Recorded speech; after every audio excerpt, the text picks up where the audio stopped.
You are good to go, Paul. Thank you. Good evening and welcome to the February 8th, 2021 public meeting on the Mercerdale Playground renovation. I'm Paul West, Capital Projects Manager for the City of Mercer Island. In accordance with Proclamation 20-28.10 and the Governor's extended Safe Start order, tonight's meeting is using video conferencing technology provided by Zoom. The Zoom video of this meeting is being recorded and will broadcast live via Zoom and will be uploaded to the city's YouTube channel later this evening. I'm joined tonight by Andrea Larson and Chris McGarvey, who will be participating in this meeting. There are other members of the city staff here tonight as well. Welcome to all the audience members and thank you for joining us tonight. Participants, before we start the business of this meeting, I want to suggest a few rules to help the meeting run smoothly. This meeting is different than city council or board and commission meetings. Participants will have control of their video and microphone input. There will be opportunities for questions and comments along the way. Please turn off your video and microphone if you are not actively speaking. When the time comes for questions and comments, please use the raised hand function. I will do my best to recognize you in the order in which hands are raised. The raise hand function is available in the participants window. You will find that by clicking on the participants button at the bottom of your Zoom screen. Everyone will be asked to limit themselves to one question or comment at first so that other participants have a chance to ask a question. All remarks will be addressed to the presenters. If any person makes personal, impertinent, or slanderous remarks or becomes boisterous, threatening, or personally abusive while addressing the meeting, I may request that the person leave the meeting. Additionally, prior to speaking, please state your name for those who are listening in on the meeting. So tonight, I'm going to start off with a presentation, and then I'm going to hand it over to Chris McGarvey, who is going to be taking on the bulk of the meeting. So hold on while I share my screen.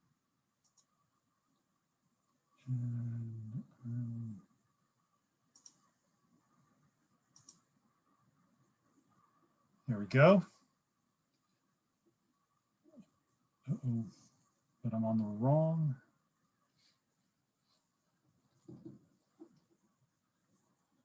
Oops.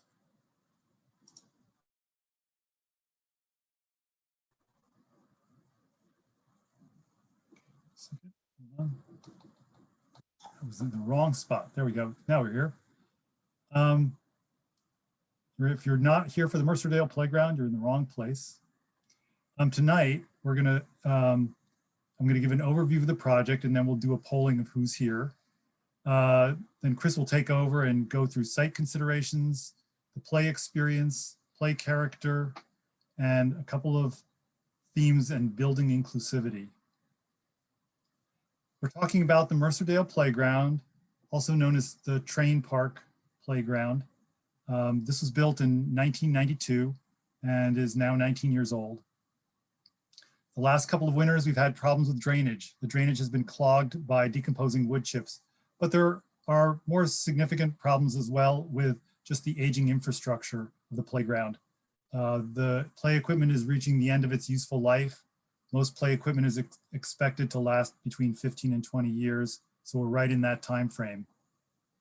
The playgrounds on Mercer Island are inspected 4 times a year by our certified playground safety inspectors. Our inspectors find deteriorating conditions from UV light, degradation, and rot, and other material wear and tear. And our inspectors have determined that this is no longer a playground that can be used without significant repair and renovation. The City Council has chosen to fund the replacement of the playground in its 2021 budget.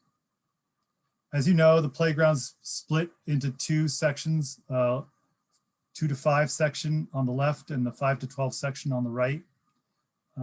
They're each about the same size, and they're divided by this concrete knee wall. I also just want to remind participants that there are 12 playgrounds on Mercer Island, and they all have unique features. The Luther Burbank Park playground is wheelchair accessible. The Roanoke Park playground is has a ships or pirate theme.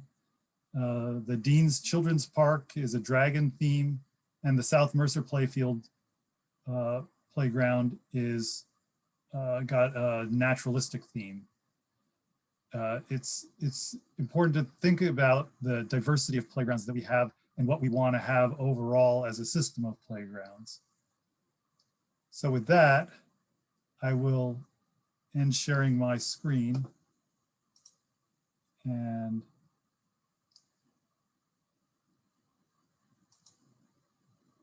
turn it over to Chris to give his presentation.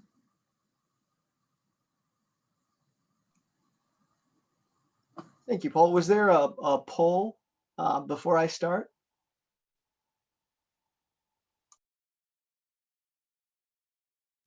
I think you're on mute.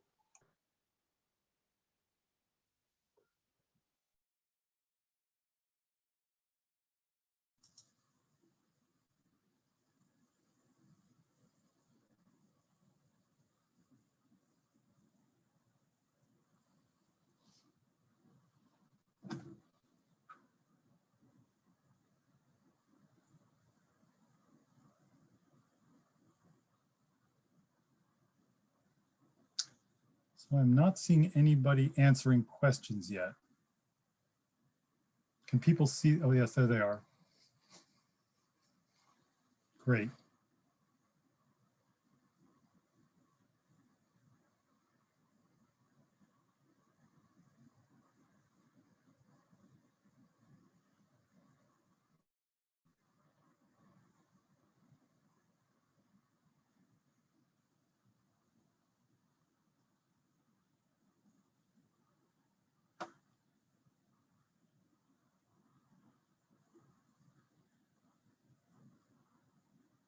Okay, is anybody else wanting to vote? I've got 7 people voted so far.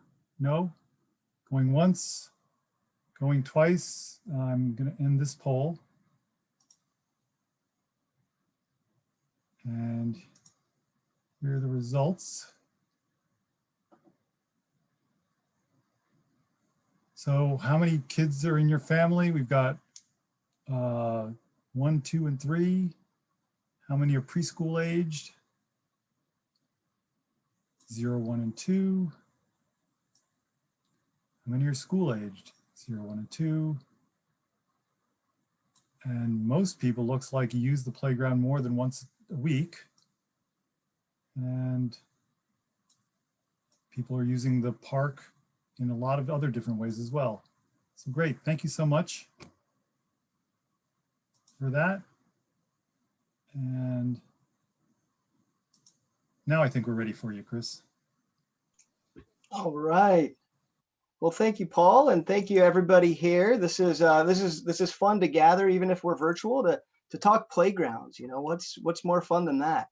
I'm going to try to get my screen sharing. So let me know if this pops up. Is everybody seeing that? Looks good. Yep, awesome. I see it. No technical difficulties either. Quick public service announcement on my end. My name's Chris McGarvey with Northwest Playground, as Paul introduced.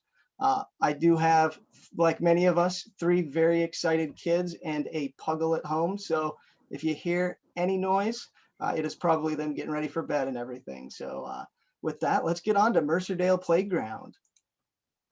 First, let's go over just a little bit of an outline, just to give everybody a sense of what we're going to be talking about tonight.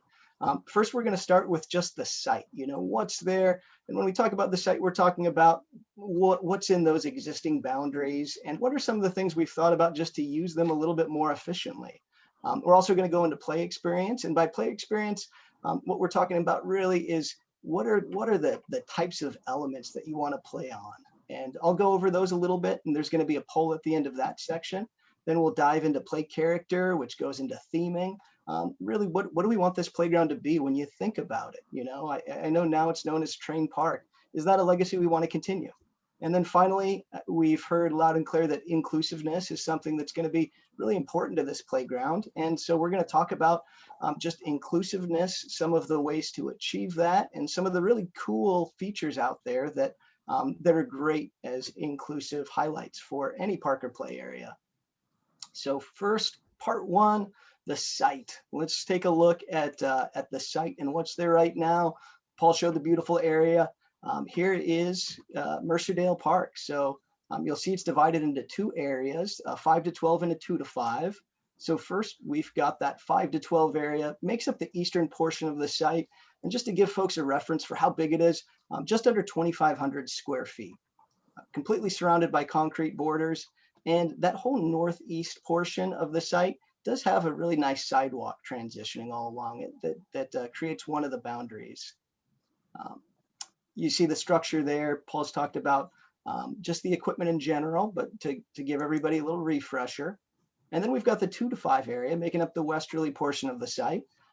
2 to 5 area, pretty similar in size, just under 2,400 square feet. And we'll go into like where access is. Here's that lovely train that's had so much fun memories at Mercerdale. Right now, there's 2 access points at Mercerdale Park for ADA use. One of those is the 2 to 5 access is kind of a little ramp that goes down the southerly portion of the site. And in the 5 to 12 area, you've got an ADA ramp right there at the northwest corner of the area. And what that looks like, the 5 to 12 area is really just an ADA ramp, but the 2 to 5 area kind of slopes down and goes into the site right now. One of the other features of the park is this really cool seating wall that provides really a good place for parents or anybody bringing a kid, even kids just to sit and take a break. But one of the things that it does do is limit access to the site. So as we started to look at Mercerdale and thought about, how do we make this park even more accessible, more open to the community, one of the first things we looked at was, what if that stair area transitioned into surfacing and we brought the grade up of the site? So you see where that wood chip grade is right now.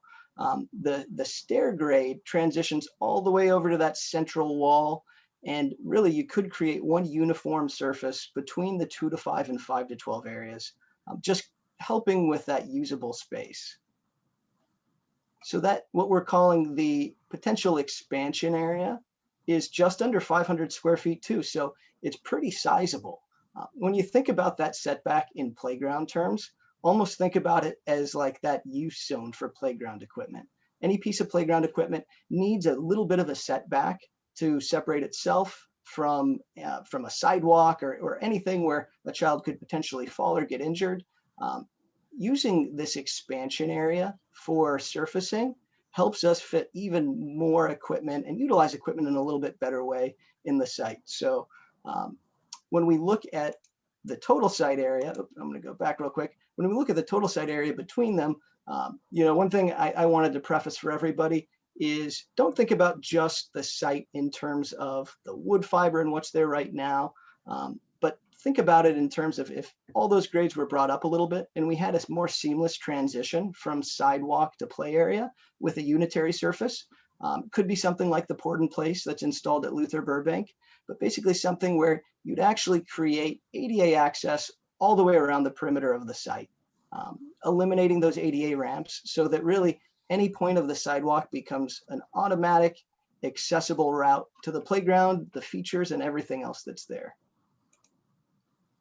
We've done a little bit of kind of feasibility testing just to see what fits in the site. If we do look at an ADA ramp structure, which we're going to dive into in quite a bit more detail later on, but looking at a ramp structure, one of the first questions we asked was, does it even fit in the site?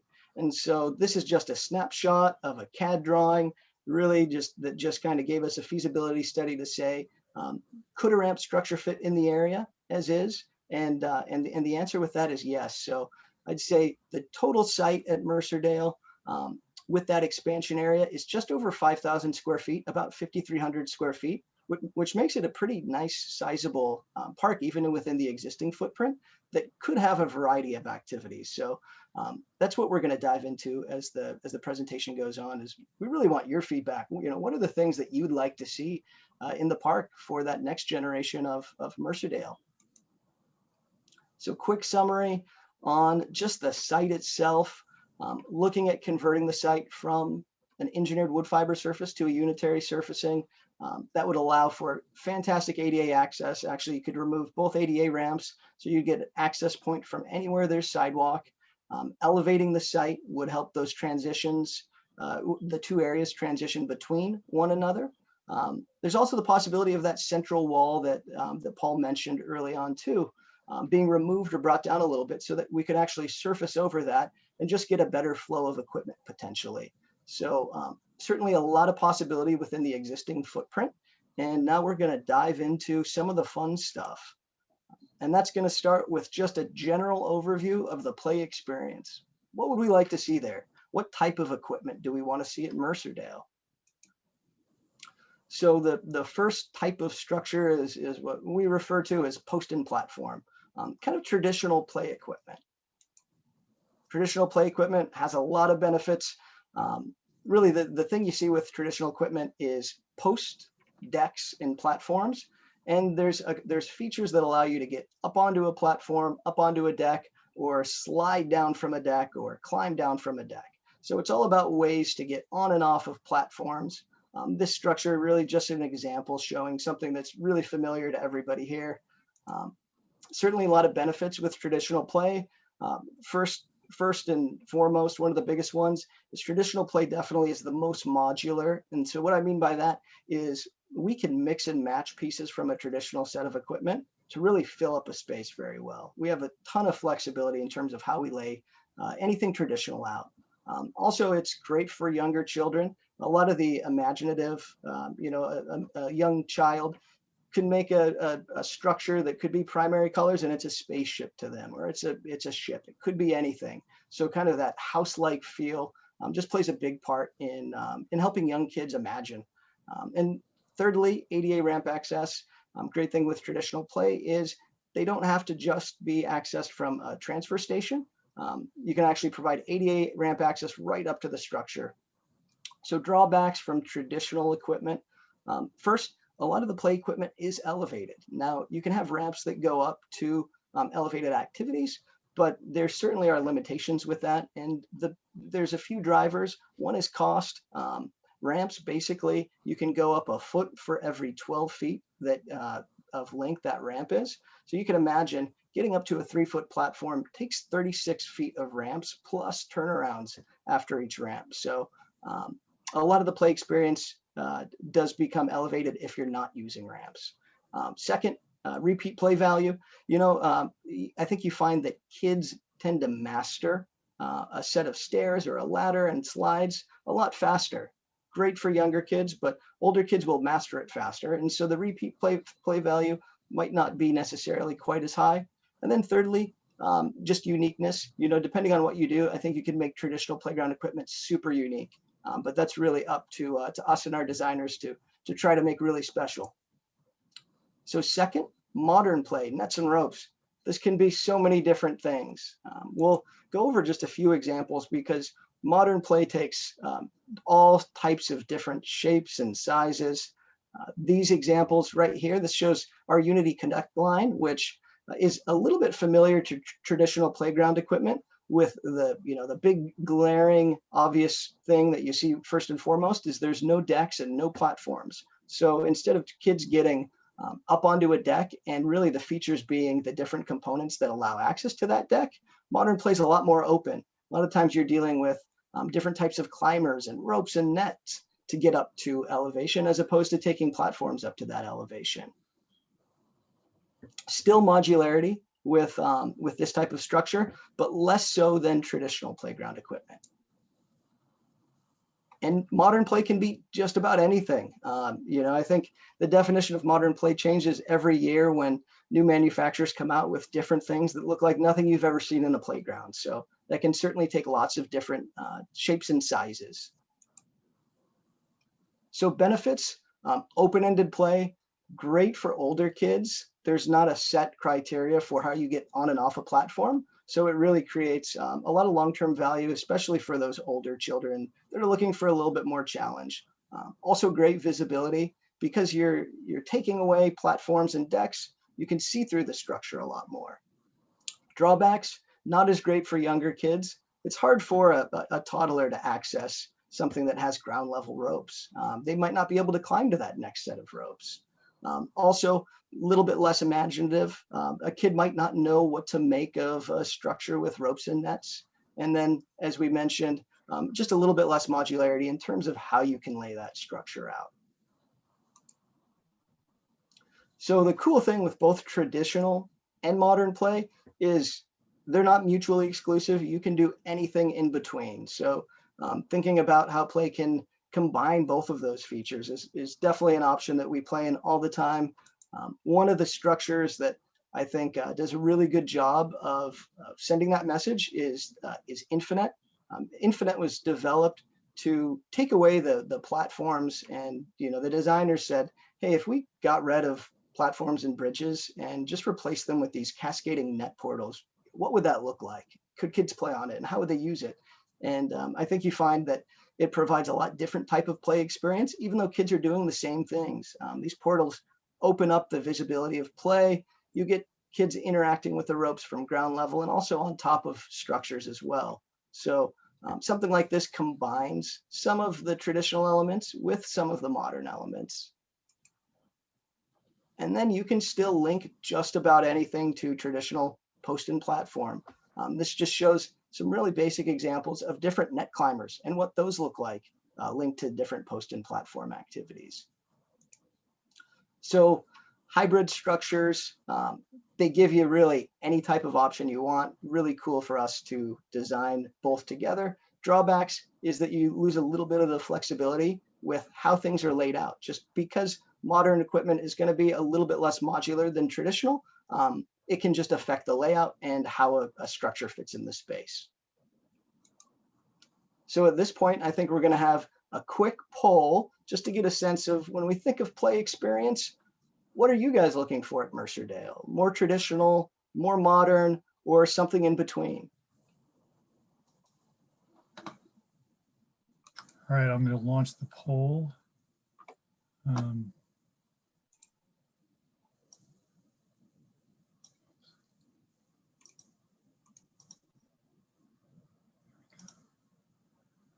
There you go.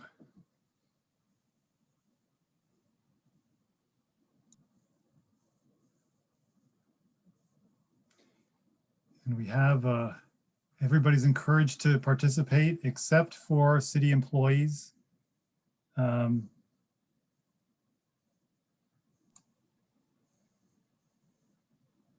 Looks like a lot of momentum for something combining the two. So far, 10 votes, all hybrid. Anybody else? Going once, going twice. All right, it's the end of the poll. And the result is pretty much everybody wants a hybrid. So that's great. You rarely in a poll like this get unanimity. It's nice when there's some agreement. Yes.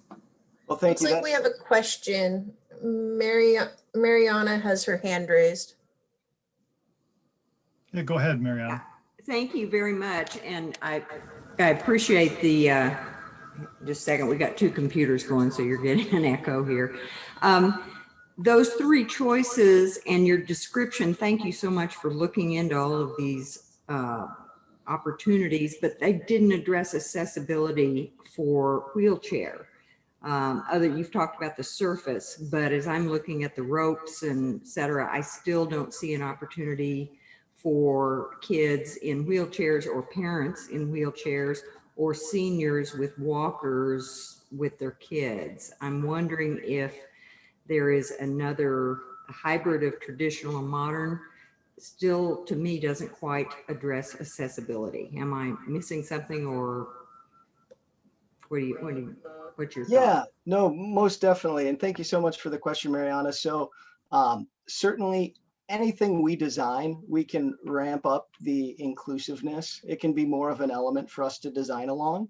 We are going to dive into just that inclusive aspect in a lot more detail too in the last section. So hopefully in that final section, we can answer some of your questions and go into a lot of the different features and ways we can include inclusive aspects into the design. Okay, thanks. I appreciate that. This might be a good point to see if anybody else has a question before Chris goes on. We'll take one or two questions just to see if there's loose ends before we jump into the next section.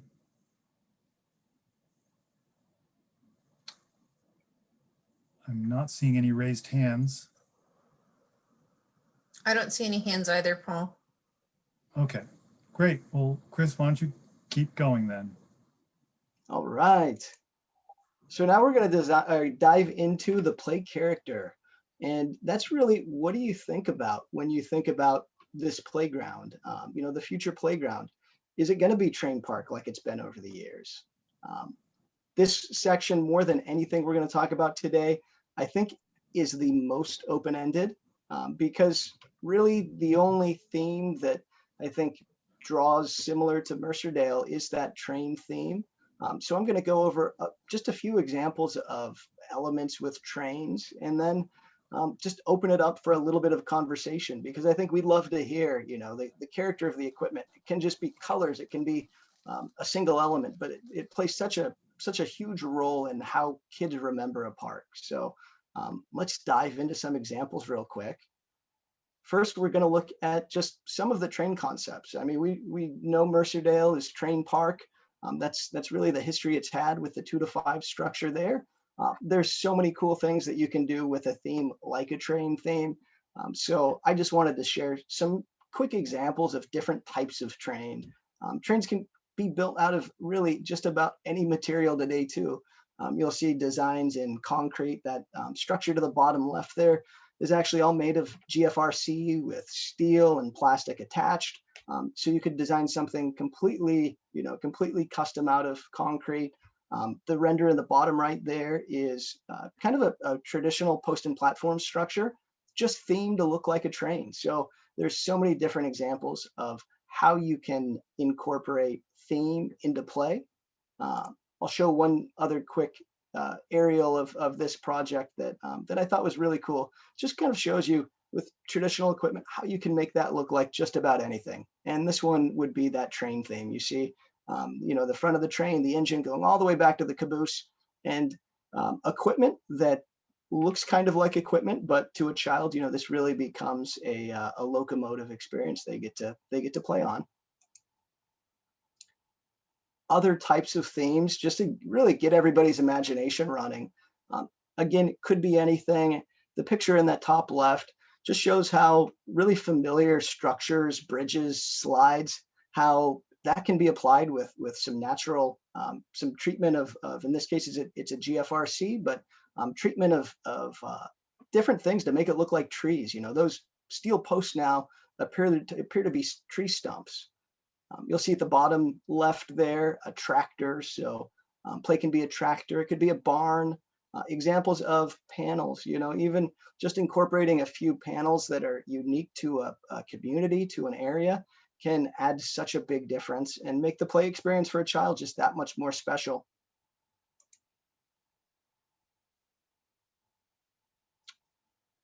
And it doesn't have to be the structure. When we think about a theme, that can be one element in a playground that becomes something more than just that element. I think the 2 to 5 structure at Mercerdale is a great example of that. When that playground was installed, the train was the smaller element out of everything, but it helped to define the playground. So you see like the structure in the bottom left, how a big climbable glove and some balls that they can climb on, those features make it a baseball playground, make it a sports playground. Without that, it looks pretty similar to a regular structure. Same thing with different sculpted elements like a toad or an animal. So theme can be anything. I think what I'm really curious and everybody at Mercer Island would love to know is, first of all, I think we'll start another poll question here, but first of all, should Mercerdale continue its legacy as Train Park with a train theme? Or should it be something else? I think we'll run the quick poll on the train and then have maybe a few comments on what other themes are you guys thinking of? What else could be special? We've had a hand up for most of this train talk. Do we want to take that question now?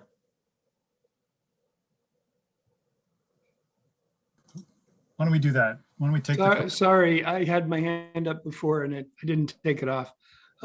No, I'll take that down. I'm learning a new Surface computer It's here. all so- good. Okay. Go ahead. great. Okay, so in that case, I'm going to launch the poll. It's a really quick one. Again, everybody's welcome except city employees.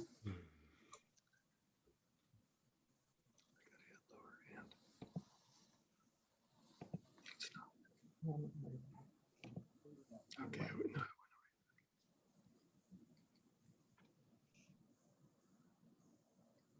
Anybody else?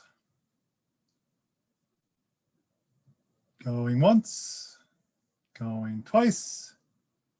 Okay, end of the poll. And looks like there's some favor in having it continue to be a train park. Awesome. 7 Yeah. favor, 3 want something else. Okay, great. Thank you, everybody. And then looks like we have another question from Laura. Yeah, go ahead, Laura. I just was wondering if it's kind of like an all or nothing thing with the train park theme. I think that like a lot of our members at the preschool association really enjoy having the train, but like if we did something almost like having like what we did with the old Dragon Head at Dragon Park and we moved it to a different location and we kind of still kept that like ambiance of having that and then kind of maybe, so my answer was kind of like a hybrid almost, maybe not having it be like the defining characteristic, but trying to keep that history there as some part of it. Maybe just the caboose goes off into the side and can be in a play area that children can play on, but maybe not having it be the defining characteristic of the park. Most definitely. You know, similar to kind of that last slide I showed with just a baseball glove or, you know, a small element that really defines the park a lot more than just the extent of the feature. Certainly it could be a highlight that still incorporates the train theme. But yeah, everything doesn't have to be train themed.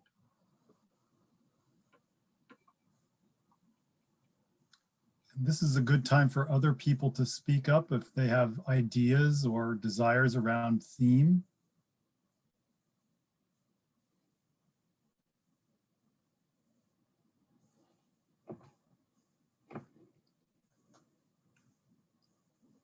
Great. Let's see, Jody?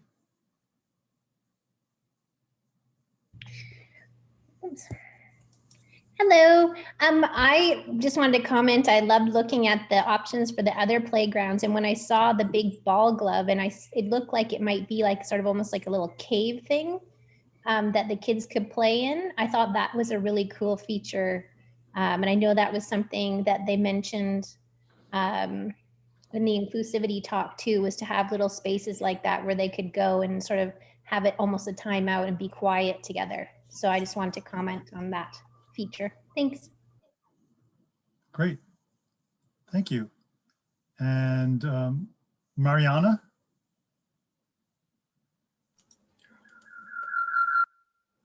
Well, I already spoke up. Oh, okay. So John was going to speak too, but he's the one next to me. So Okay, let me, I have nothing against the trains. I guess in terms of themes, I'm thinking about making this a community gathering place for people of all abilities, not just kids in wheelchairs, but those with sensory issues. You're talking about that as well. Seniors, I remember when I used to take my 90-year-old mom there, there really was no place for her to sit. And I'm glad you're getting rid of the concrete barrier. I think my question is, is there any opportunity to expand the footprint? Your point about how long the ramps have to be for kids to get up to anything of any height, kids with mobility issues, is a legitimate one. I would also point to other parks that have some things that are at ground level. For instance, the Bellevue Inspiration Park has a trampoline ground level that our little grandson gets on with his mom and dad and sister and bounce up and down in the wheelchair. So I know there are a lot of those. I think some of you know we were on a Zoom call with an architect who specializes in inclusivity as kind of his life's passion. And he talks a lot about not just equipment, but thinking about the space. I know this is a small footprint to make major changes, but I'm wondering how much flexibility we have in that as an option. I will take the beginning of that, and Chris, you can add on. The project was conceived and budgeted to be within the existing footprint, and making the footprint bigger is going to add costs. But as Chris pointed out in his opening presentation, we do gain some surface area by doing two things. One is by covering the existing stairs down to the play surface, which gets us almost 500 square feet.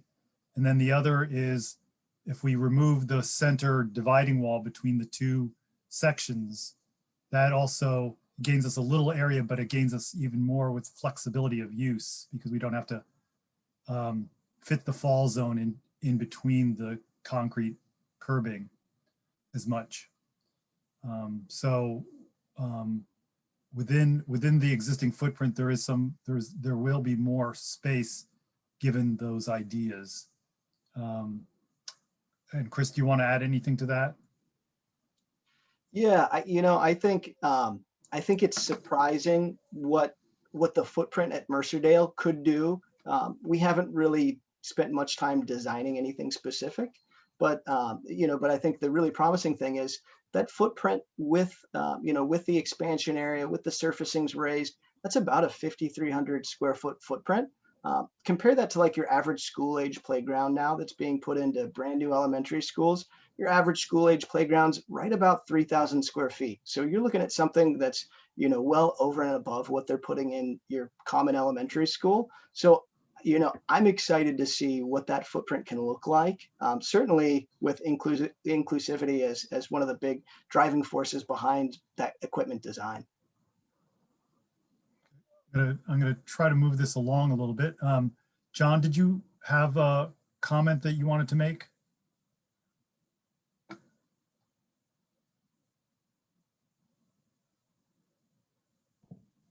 Okay, yeah, I just wanted to add, again, thank you guys for considering a lot of various options here and exploring especially inclusivity, like my wife, Mariana, and my daughter-in-law, Effie Parks, who I think is still on as well, and others. Accessibility is very high priority for me. We have 4 grandchildren, 7, 6, the 4-year-old who's in a wheelchair, and a 2-year-old. And I've taken them all to Mercerdale, and I have found that, there are access issues, not just for them, but for me as a almost 75-year-old grandfather, getting up and down between the two levels can sometimes be, a little bit challenging. I've just got to be careful. And I voted no on the train, although the final drawing, artist's conception, I guess, of the train that you put up, Chris, that it looked like it did have ramps going at the back and then the middle. And I'm not against the train concept, although trains are kind of obsolete in some ways. I mean, maybe it should be a sound transit concept. Hey, there you go. I mean, joking, of course. But if a train theme is decided upon, fine. But again, I think ramps should be part of it. And also, when I'm with my 2-year-old, I want to be there with her as she gets on and off equipment. So I want to be able to, not necessarily have to climb a rope net, which I used to do in Outward Bound, but, have reasonable access for people of all ages, all abilities, and, different disabilities. Mariana mentioned the Zoom call we had with Chad Kennedy, who is a national expert on this topic. And if you haven't yet watched his TED Talk, I strongly urge you to do that. I strongly urge you to contact him and have him make a presentation to the City Council and the Parks Commission, because he did that with a group of 6 or 8 of us last Friday. And it just blew our minds. I mean, the things that really we ought to be thinking about in a broader sense. Yes, budget is always a factor. Yes, cost, resources. Yes, I know you're down the path on this renovation plan to a degree. But the question is, might it make sense to hit pause, rethink, really review, citizen concerns, and thinking about all ages. So I'll shut up. I know our time is limited, but that's kind of summed up my priority as a grandparent and someone who feels that we've really got to be equitable, inclusive, and accessible in everything we do. Great.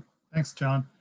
So we have a very rich presentation coming up about inclusivity that I would love to get Chris going on.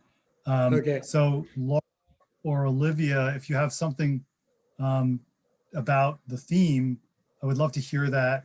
But I'd love to hold off on the discussion of inclusivity and access to be in context with Chris's presentation. Absolutely. So mine is a little bit of both, but we haven't necessarily talked about having the option of a splash pad, which is also something that can be very sensory building for children with disabilities, as well as intergenerational play over on that 2 to 5 area, and kind of do a hybrid with a splash pad or a fountain feature, a water feature. So I just kind of wanted to put that on the table and see what the thoughts were at this point. I haven't talked to Paul for a few weeks, so I know things change, but wanted to check in.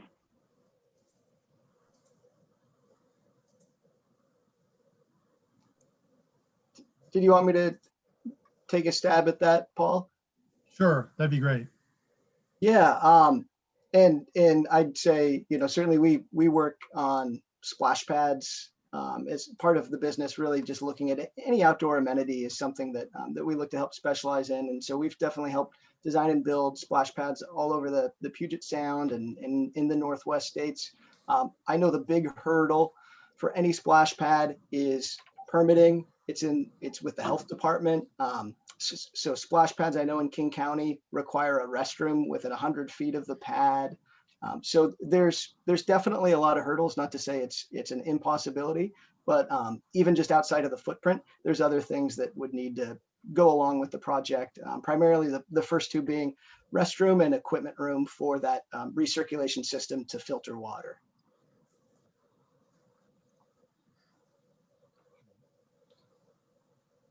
Great. Well, that's all good stuff. Chris, do you want to hop back on and keep going? Yeah. So now I should have done inclusivity first. I saved the best for last. So I know everybody's been waiting for the inclusive discussion. I know inclusive is a buzzword to a lot of people, but I will say inclusivity from a playground design perspective is, it's basically like ADA became 15, 20 years ago. Everything that's designed now, there's definitely a thought of inclusivity behind it. Now there's elements that help with inclusive play better than others, but I'll say every fabric of every design conversation for anything new that the manufacturers we work with look at, they're always talking about inclusiveness. Always, always, always.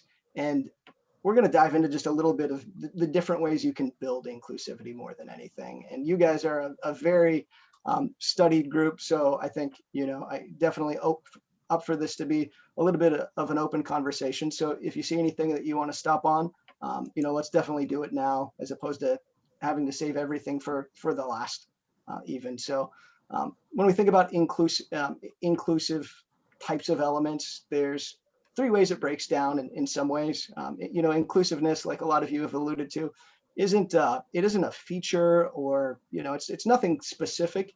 It's designing a playground, an area, a space that's accessible to everyone. So 20 years ago, again, when someone said they were designing for inclusiveness, if that was even a phrase then, their definition was probably putting a little panel area in the corner of a playground and saying, well, look, we're inclusive. There's a little panel area in the corner of the playground. When we talk about inclusiveness now from a playground design perspective, we're trying to get kids, adults, everyone together doing the same things in the same space. Now, different people, different children are going to be using things at a different degree of challenge. So there's always going to be some variance, but a really good example is even like a set of monkey bars. You know, monkey bars by themselves don't appear to be really an inclusive item, but let's say you're able to put monkey bars side by side. One is at kind of standard manufacturer height, and the other is actually going to be lowered so that a child in a wheelchair or just a young child can actually help engage their upper body and pull themselves up out of a chair, but engaged right next to a kid doing the exact same thing in a different way. So it's talking about getting people together in the same spaces, doing the same thing side by side. The different types of elements that you most typically see on a playground are, first, like we've talked about, that ramp structure. So ramps are huge because they provide something that you can't really get anywhere else, and that's getting children to an elevated height. And that's something special for a kid, being up, being over things. It's definitely impactful. So ramps are maybe one of the first things that people think about with inclusiveness, but they're by no means the only thing. Ground level elements too can be some of the most engaging inclusive elements. I'll talk a little bit about kind of some of the benefits of both, but ground level elements, I think more so than ramp structures, what they provide a lot of times is allowing something for a child to engage in. So, a rope structure on the ground, every kid might not be climbing to the top of that rope structure, but if you're allowing for points where kids of all abilities can engage and climb or transfer, or really even just engage core and lift themselves up or along a path, those are all things that ground level features can provide. Then there's just everything else, standalone equipment, swings, movement items. So let's dive into some of the examples. First, with ramp structures, so many different ways you can incorporate ramp into play. Like I said, we've just looked really preliminarily at the feasibility of ramps at Mercerdale. And when we did that originally, it was looking at really both areas, not even thinking about maybe one larger ramp structure with that central concrete eliminated, and how play elements might meander in and out.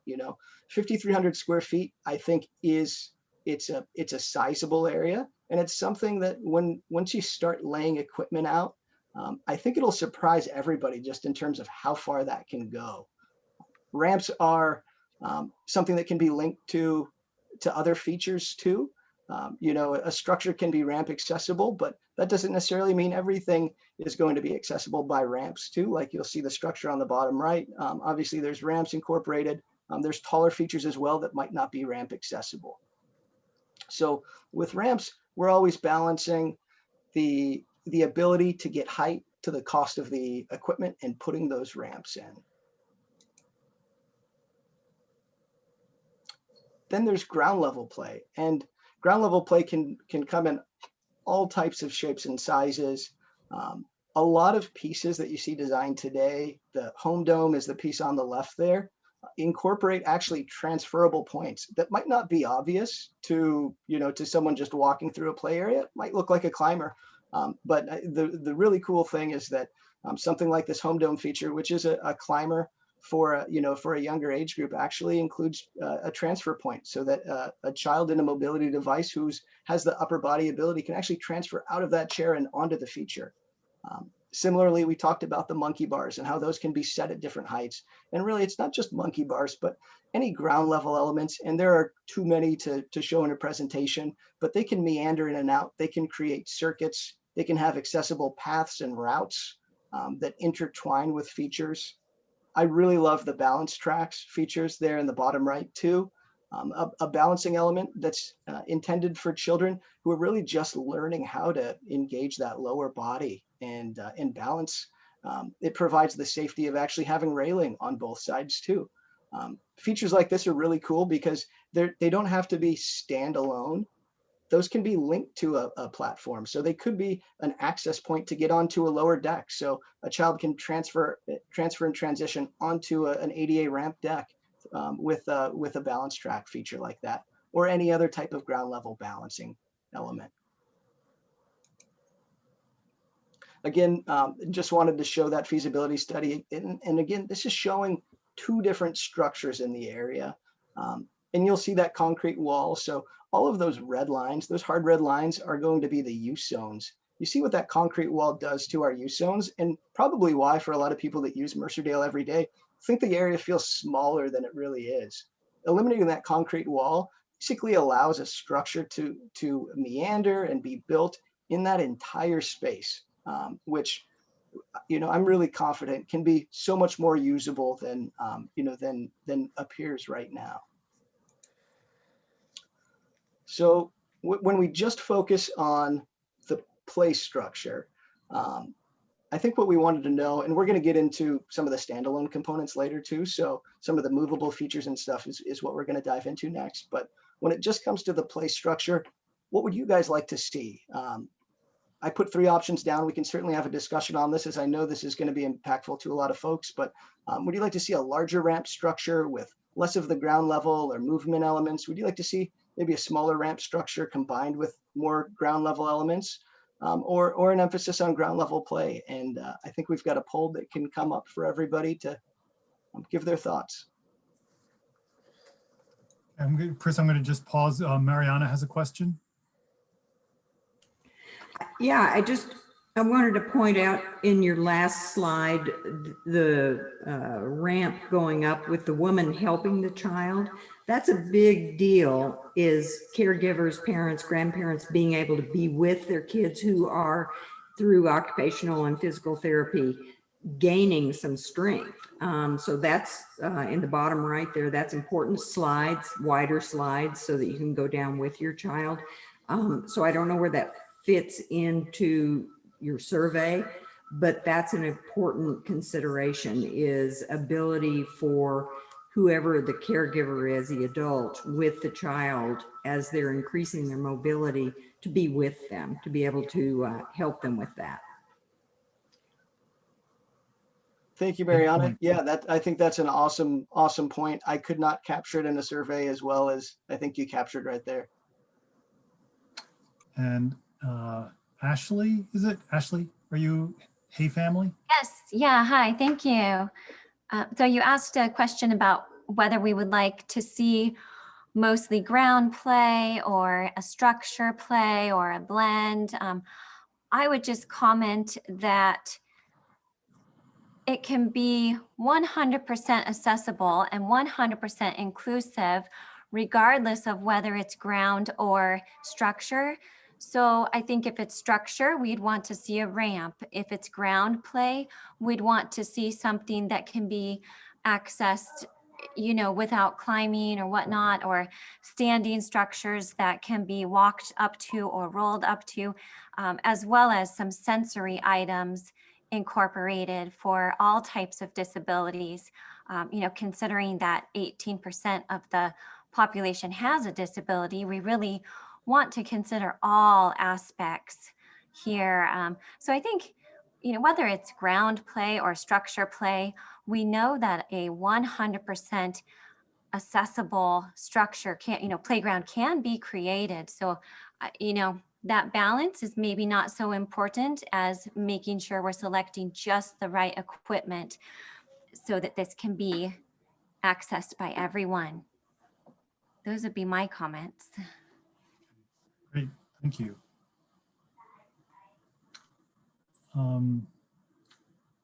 Chris, do you want to advance to the poll question and then I'll launch the poll?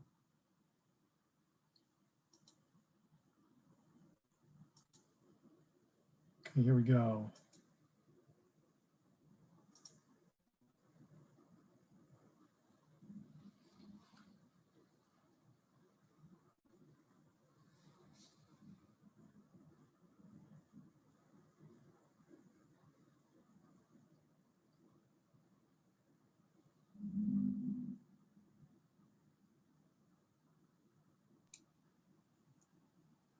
Anybody else want to join? Well, great.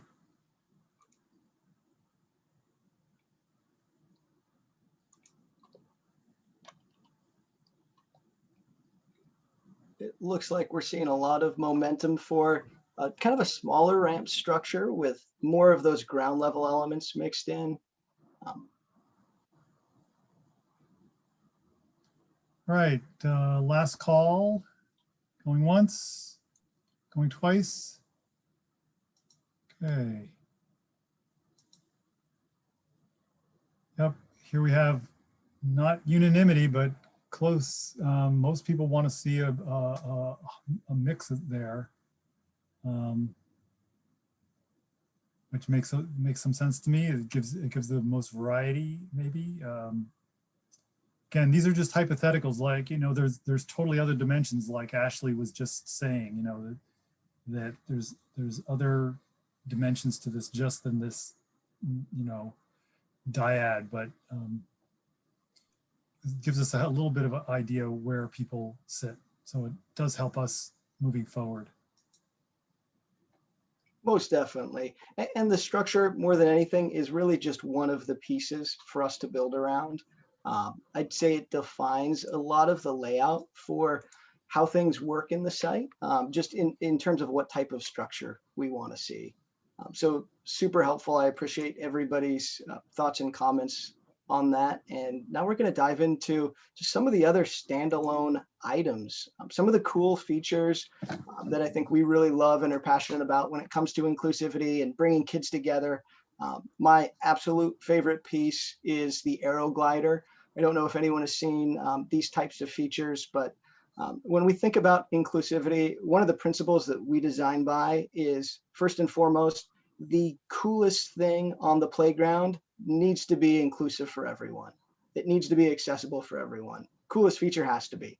I think the Aero Glider is one of those pieces that just does that.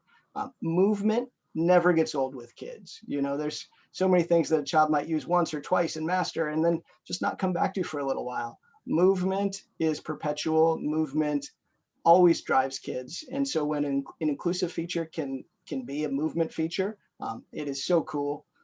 I have just a short video, so let me see if this will play for everybody. Hopefully that the technology is working. Yep, that looks good. Is that working? Okay. Just to show the type of movement.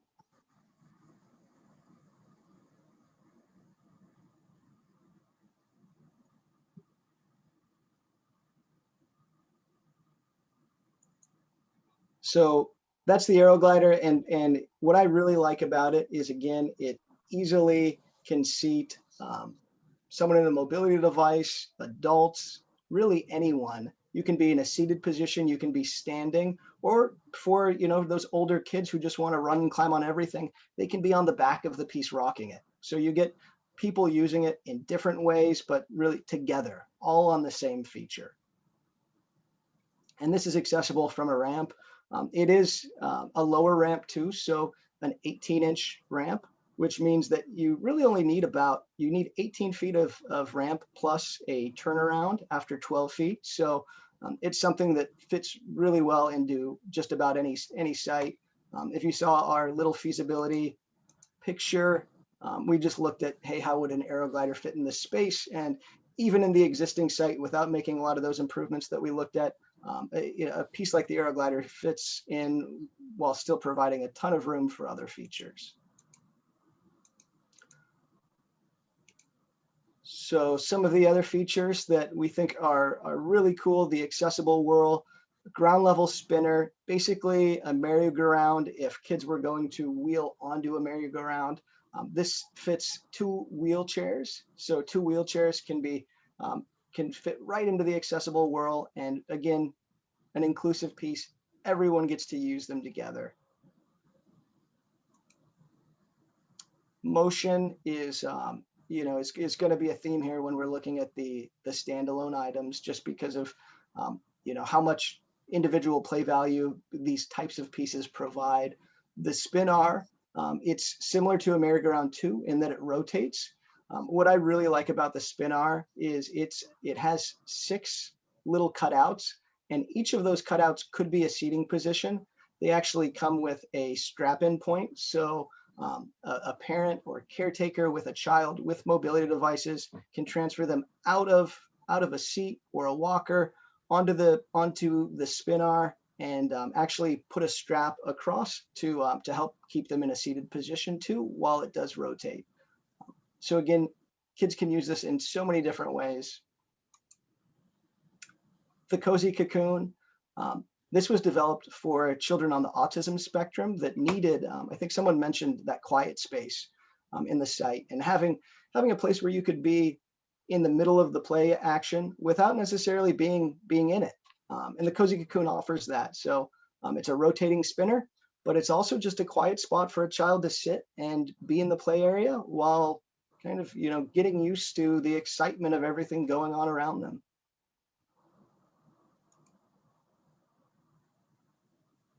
ADA swing seats. Whenever we do a swing bay, now I don't think that there's ever a time where we don't include an ADA seat. They just provide such good value. So very easy to put into any swing bay. And then sensory features.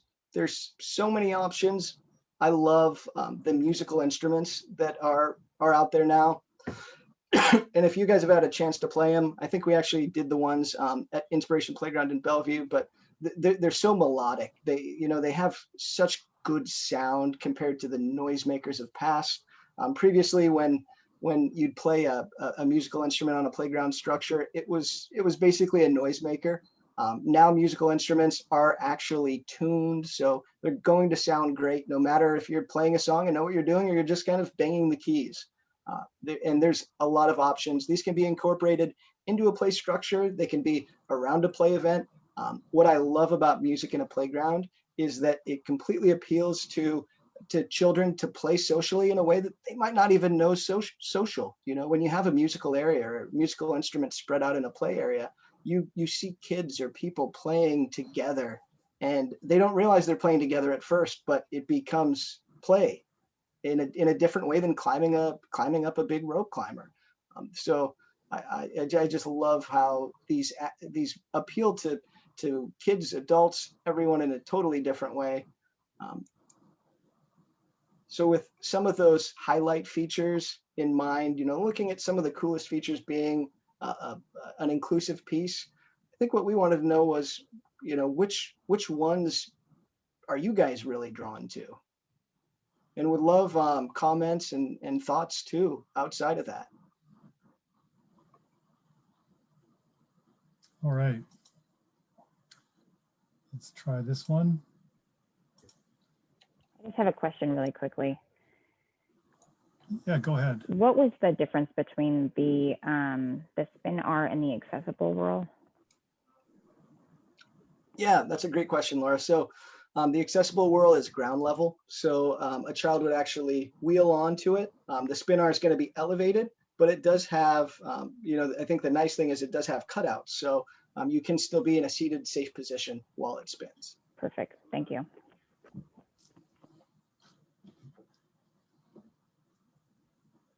And it says pick up to 3, but I'm realizing I may have forgotten to turn that multiple choice feature on, and I apologize. So if you're having trouble picking more than one, my bad.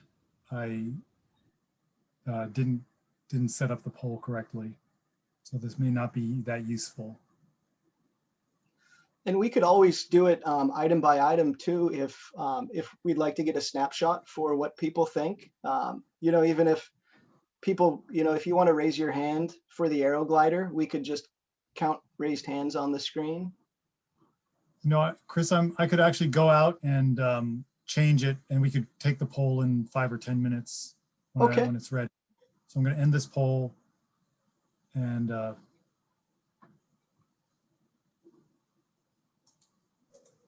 We have a couple hands too from Laura and Mariana. great. Thank you, Andrea. Sorry, I just Laura, forgot to go put mine. first. I forgot to put mine down from the last time. Sorry. Okay. I'm just wondering, given the size of the footprint, are these all, I mean, they were all wonderful and they all address different issues. So, I mean, they were all great. So how do we choose? And can you get more than one? Can you get all of them in the footprint we have? Yeah, I think that's an awesome question, Mariana. I think, and that's kind of why we limited it to 3. I think if you look at the site right now, it houses 2 swings. And so a swing could be an accessible whirl. It could be a swing. I think in terms of those highlight feature movement pieces, you could easily fit 3 to 4 of these features in. And that's, we're not even thinking about designing the structure and everything else. But for those big movement pieces, swings, aero glider, the whirls, the spin-R, the cozy cocoon, I think 3 to 4 is realistic. Really our job is getting a wish list down and then trying to get everything in a wish list there and then moving down to other items that we like. So we always try to fit it all in, but. Yeah, thank you. The last point I have is somebody mentioned earlier about the splash pad, and then you said, yeah, there's certain restrictions on that, which I understand. But one of them is a restroom. That is something that is important for kids with different issues, mobility, sensory, and just control. So I would add that in, or whether the thrift shop could have access, if you apply for a card or something like that. I think a restroom is an important component to consider.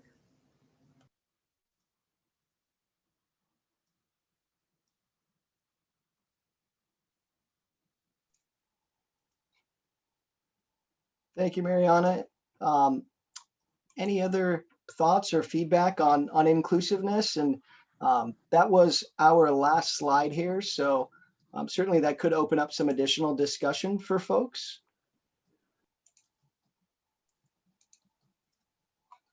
Chris, could you just Yeah, rattle? has a question. Chris, I'm just wondering if you could, I've got the aero glider, the accessible whirl. What are the other 4 choices? Yeah, the spin-R, Okay. the cozy cocoon, Cozy cocoon, yep. ADA swings, ADA swing and and musical.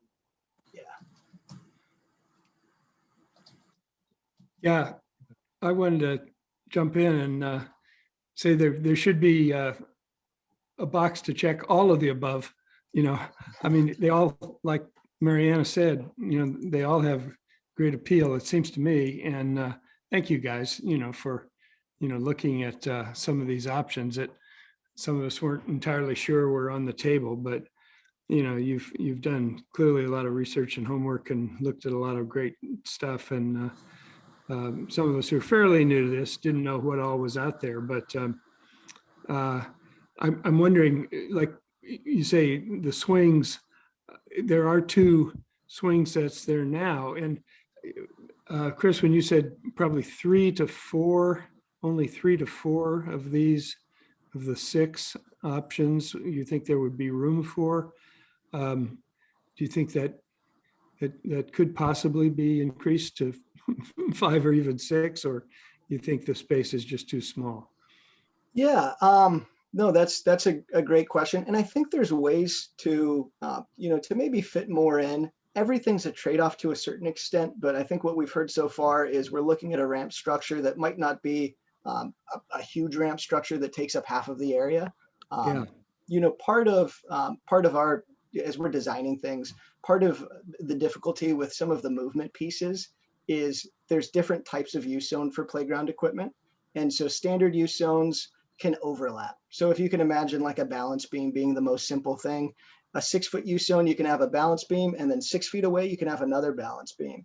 With spinners over a 20-inch diameter, we're restricted. So those use zones are non-overlap use zones. So now to Yeah. have 2 spinners next to each other, you're going from, say 6 feet to 12 feet away is going to be the next item. So anything is totally possible. I mean, 5,300 square feet is a lot of area for really all these types of elements.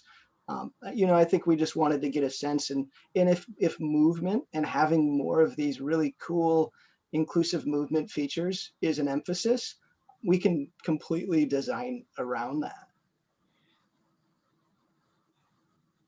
Yeah, thank you for that. And I know you'll do the best you can to get the most bang for the buck. And I don't know whether financing or funding is part of this discussion tonight, but some of us in this little coalition group that have been trying to look at some of these issues have, thought long and hard about some other possible sources of funding, some possibly designated equipment with plaques recognizing the donors. I know, it's budgeted by the city council to a certain level already. Maybe that's enough, but maybe more is needed. I mean, if we're going to try to, get some extra elements in there, or some of the more expensive equipment, I suspect the Aero glider is probably not, is that probably the most expensive item on the wish list? With ramps, it is, a little more expensive, but it does provide more play value too. Those ramps Yeah. can still be a place that kids can access onto the structure and link to other features. So, Yeah. so it adds to other features as well. Yeah. Well, I'll shut up because I see a couple other hands up, including my daughter-in-law, Effie. So I'd like to go to Olivia. Okay. Hi, good evening. My name's Olivia Lippens, mom of 3 kids, preschooler and 2 school-age children. And it's my first time joining a call about a playground. So I feel like I've got a little ramp up to do. But I want to thank both Paul and Chris for all of the work that you guys have put into this. My understanding is that you got pretty far down the road on this. And then a bunch of us jumped in and said, wait, it needs to be inclusive. So you're incredibly patient. And I appreciate you being open to hearing what your community has to say to you. As a mom of 3 completely able-bodied kids who get to play however they want, I was really moved when I saw a picture of my longtime friend and colleague, John Hamer's grandson, who was sitting in his wheelchair in front of 2 slides. And a lot of the advocacy work that I've done through the PTA or through different community organizations or City Hall has been wholly around having safe, accessible, and inclusive public spaces. So when I saw that, I was like, I've got to get on the bandwagon for this. So sign me up. My sleeves are rolled up. I want to help with this, including finding alternate funding sources if we need to do it. Because I realize after you've got a project in the pipeline and then a whole group of moms show up and dads show up and say, wait, we need to go this direction, that it kind of throws a wrench in it. But this community is so amazing that you're bringing together all these different stakeholders from MIPA to, families that have differently able-bodied kids. And I just want to be a voice here to say, let's build an awesome, inclusive playground. And I want to help. Yay. Well, thank you. I love that inspiration. Ashley? Oh, actually, Effie. We haven't heard from Effie yet. Hi, everybody. Thanks for having this meeting and for having this important conversation. And I appreciate the talk about inclusion as my son does use a wheelchair, and we can't play at any of the parks in Mercer Island, and it's a bummer. But I do really want to kind of put a point on the fact that the play area design is really what's important. And it's more about the layout and the thoughtfulness and the attention to how all humans with all abilities interact with one another. While equipment does add value, it's not the most important piece. It's so these kids can grow up and learn alongside each other, and as well as the adult population, parents who have disabilities, so they can enter the playground and watch their kids play, because we're not also thinking about those people who have kids who want to take their kids to the park but they physically can't. So it is about how we interact as humans, and a park is a community space where we get to spend time together and we get to know each other. And it's so much more than equipment. Although, oh my gosh, some equipment that my son could play with would be amazing. I would love all of that. But I do just want to kind of really instill the matter of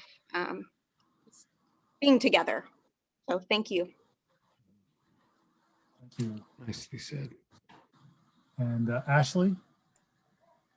Yeah, thanks. I just want to say thank you so much for really taking this into consideration and coming up with some really neat pieces of equipment. So that's really nice to see. And I know we only can choose 3, but if there were some way to have a slight expansion of the footprint. I'm the VP of advocacy for MIPA and representing our youngest kiddos in the preschool association. And something we've heard year after year after year is they want a splash park.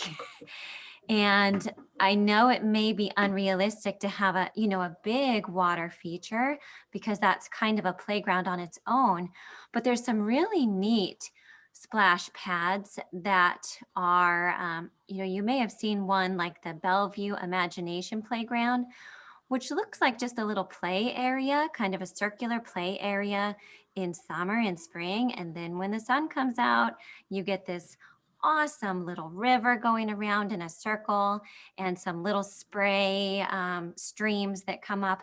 And it really doesn't take up a lot of area, but it's just so fun to have that water feature available. And then when it's cold, they turn the water off and you can still play. So, if there's any chance that maybe we can, kind of look at kind of adding that on, that's also fully accessible, fully inclusive, and would just be really awesome to see everybody playing together, maybe of all ages. I mean, maybe I'll get out there. So I think there's a lot of great opportunities here, and I just appreciate all the work you put into this. Thank you. Oh, yeah, thank you. That I'm actually imagining that. And Chris, I actually have a question for you.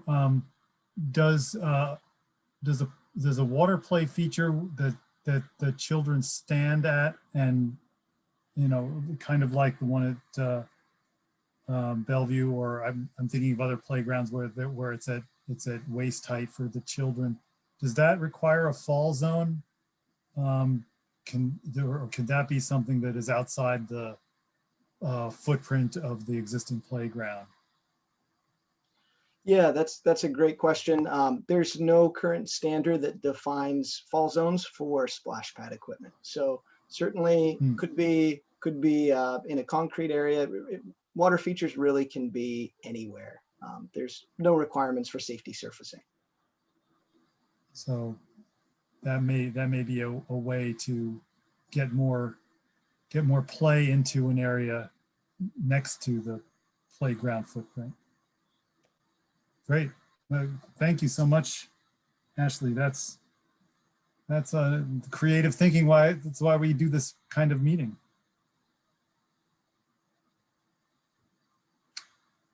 Okay, Ashley, is that your hand still up, or is that a new hand up? Oh yeah, no, sorry, I'm not sure how to lower it. Sorry. Yeah, that's it. Okay. Thank you. I've been lowering people's hands, but I Thanks. didn't lower yours for some reason. Well, we're at 8:22. We're getting close to the end of this. Chris, do you want, oh, I know, we have to relaunch the poll to see, now that we've had this long discussion, maybe maybe people have had time to think about it, but let's take this Sorry, last Paul, poll. can I ask one quick question before we do the poll? What was Sure. when we spoke earlier, there was a reason why the Luther Burbank spinner had been taken out. Was that due to the new surrounding requirements, or was there something wrong with it, or was there negative feedback about it? Just when I want to, That's a really good question. It was a piece of equipment that had it had it had a kind of a unfortunate it had an unfortunate life. It had a bad bearing, which we replaced at great expense, and then the surfacing interface between the spinner and the playground, between the spinner and the surfacing, started to break down, and we determined that it was too complicated to repair, and that putting a new spinner in at that point the fall zones had changed on that kind of equipment, and so we couldn't buy a new spinner to put in there anymore. It was, yeah, so it was a combination of a piece of equipment that just didn't work very well. Yeah. And then the standard changed. Got it. So it was just fortunate. Because We're I looking had, for a piece to replace it. yeah, and like I have 2 out of my 3 children that fracture very easily, and then we usually in cats and rehab and things of that nature. And I think I had sent you a picture of one of these spinners that you go into, and it actually does have a space wide enough for a wheelchair to go in as well, but it's also a seated one. So, because my concern for my children is, when they get on these things and then, an 11-year-old boy comes and spins it real fast, they can just fly right off or something for the safety aspect. That's why I appreciated the one that was lifted up had a little seat belt, which was nice for children for safety.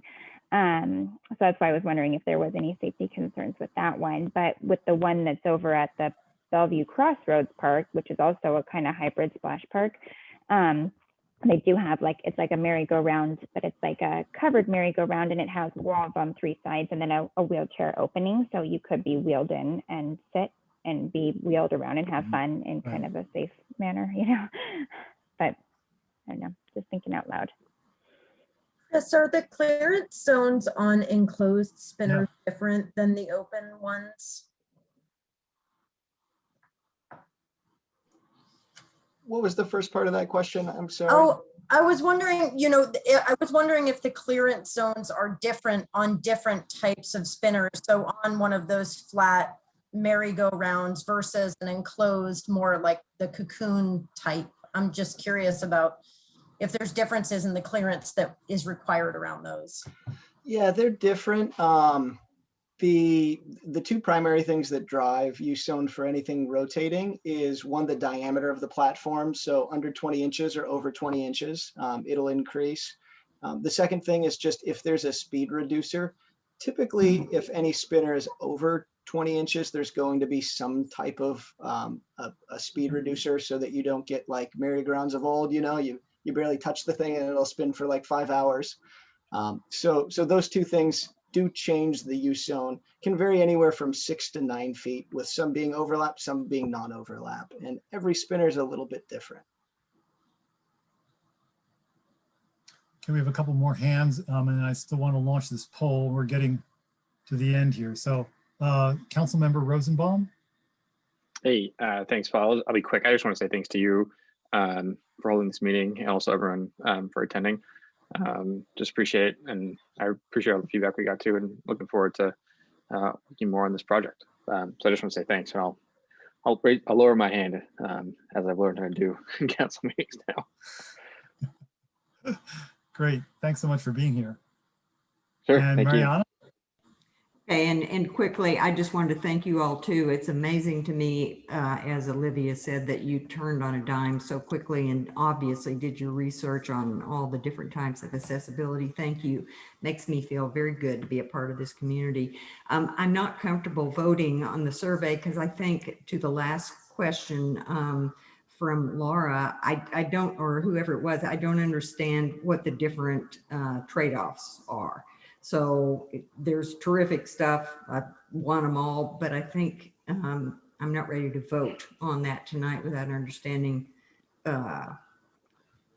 what you give up by voting on each one. Yeah, and maybe it was a little too literal of a poll from me. I think, what we always try to develop is just what are our favorite features? And, it doesn't have to be a poll. I mean, we are a smaller group. I think, most people have brought something really cool to the conversation. So, I mean, if you have a few features that you just need to see, I think that's what we like to understand. We start with those and then we add as much as we can after. So I think what I've heard from everyone is we want them all, and we can totally try to design around that. And I'd add in, as Olivia said, ready to roll up our sleeves, look for funding, scrape up bark dust, whatever you need. We're really grateful that you're paying such close attention to this. I think of Mercer Island as the little island that could, right? We're show other people that it can be done quickly. And with community support. So thank you so much for the obvious thought you've put into this, all of you. Yeah, my pleasure. This is the fun stuff. Well, I think that's about it. Chris, do you want to say anything to wrap up? No, just thanks everybody for the awesome input. This is one of the first community meetings we've had in this type of virtual format. Usually we're together and the conversations are a little more flowing. So, I just appreciate, everybody making it seem like a little smaller group and just, being a part of it. So I'm glad it wasn't me talking the whole time. And thank you all for just the awesome input. We're excited to see what the designs look like and share them with everybody.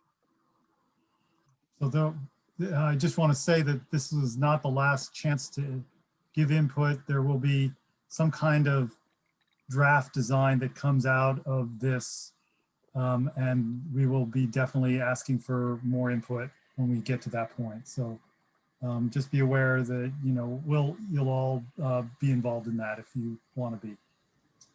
All right. Thanks so much, everybody. Take care and have a safe night. Thank you very much. Thank you. Bye-bye.